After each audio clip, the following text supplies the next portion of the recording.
Social মিডিয়ায় যে যা পারে তাই পোস্ট করে। যেমন সোশ্যাল মিডিয়ায় খুব ঘুরছে কয়েকদিন ধরে শক্তি সাইক্লোন আসছে। না, কোনো সাইক্লোন আসছে না, পরিষ্কার জানিয়ে দিল আবহাওয়া দফতর। সরাসরি চলে যাব প্রতিনিধি বিশ্বজিতের কাছে। বিশ্বজিৎ, সাইক্লোন নিয়ে আবহাওয়া দফতর কি বলল?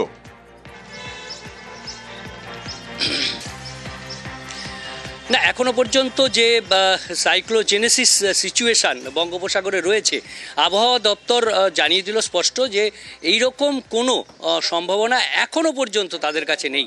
অর্থাৎ সোশ্যাল মিডিয়ায় যে ঝড়ের কথা বলা হচ্ছে, ঝড়ের নাম দিয়ে দেওয়া হয়েছে, স্বাভাবিকভাবেই আমরা জানি যে এই বঙ্গোপসাগর এলাকায় ঝড়ের যে গতিবিধি তা আইএমডি অর্থাৎ ভারতের মৌসুম ভবন সেখানে নজর রাখা হয়। এখনো পর্যন্ত তাদের যে বিশ্লেষণ তাতে এখনো পর্যন্ত সম্ভাবনা কাছাকাছি সময়ে সেই সম্ভাবনা নেই, এমনটা আলিপুর আবহাওয়া দপ্তরের যিনি আঞ্চলিক অধিকর্তা রয়েছেন সোমনাথ দত্ত, তিনি মিডিয়ার উদ্দেশ্যে জানিয়ে দিয়েছেন স্পষ্টভাবে এখনো পর্যন্ত ভারতের মৌসুম ভবন এরকম কোনো বার্তা দেয়নি। তাই সোশ্যাল মিডিয়ায় যে খবর হচ্ছে সেই খবরে এখনো পর্যন্ত শিলমোহর দিচ্ছে না আলিপুর আবহাওয়া দপ্তর। ওকে,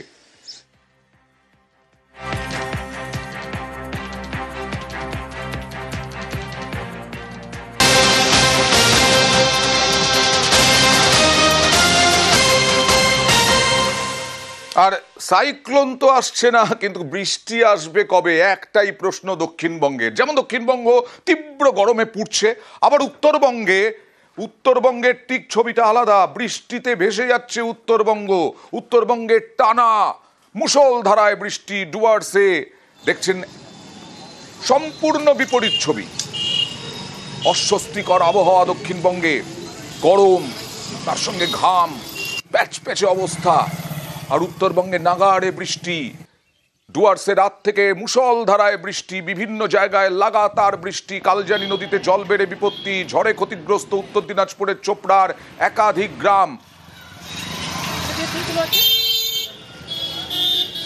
দুটো দিকে উত্তরবঙ্গ আর দক্ষিণবঙ্গ সম্পূর্ণ বিপরীত চিত্র। কিন্তু দক্ষিণবঙ্গে বৃষ্টিটা কবে হবে, আদৌ হবে কিনা, এটাই তো সাধারণ মানুষের এখন বড় প্রশ্ন। প্রথমে দক্ষিণবঙ্গ নিয়ে বিশ্বজিৎ যাব।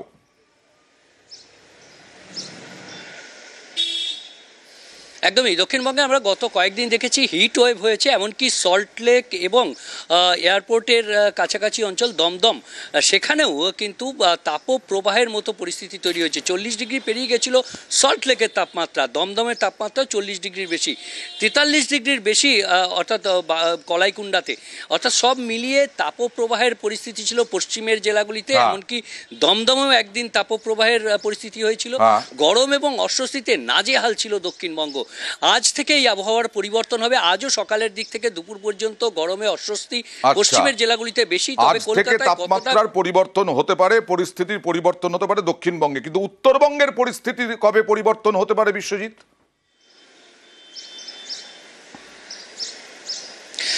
উত্তরবঙ্গের উপরে এই মুহূর্তে একটি সাইক্লোনিক সার্কুলেশন এবং একটি অক্ষরেখা টার্ফ রয়েছে। অর্থাৎ একেবারে উত্তরবঙ্গ সিকিমের ওপরে এই যে সাইক্লোনিক সার্কুলেশন তার অবস্থান, তার ফলে প্রচুর জলীয় বাষ্প ঢুকেছে। শুধুমাত্র এই যে উত্তরবঙ্গে বৃষ্টি হচ্ছে এমনটা নয়, সিকিম এবং উত্তর পূর্ব ভারতের যে রাজ্যগুলি রয়েছে, আসাম, মেঘালয় থেকে অরুণাচল প্রদেশ পর্যন্ত সমস্ত রাজ্যেই ভারী থেকে অতি ভারী বৃষ্টি, প্রবল বৃষ্টি যাকে বলে, সেই বৃষ্টি হচ্ছে। এবং এই বৃষ্টি আগামী 24 থেকে 48 ঘন্টা থাকবে। কারণ এই বৃষ্টি আগামী 24 ঘন্টা থেকে 48 ঘন্টা থাকবে। আর দক্ষিণবঙ্গে বলা হচ্ছে আজ থেকে কিছুটা হলেও পরিবর্তন হতে পারে তাপমাত্রার। আর উত্তরবঙ্গের ছবি দেখুন, টানা বৃষ্টিতে জলমগ্ন বাজার।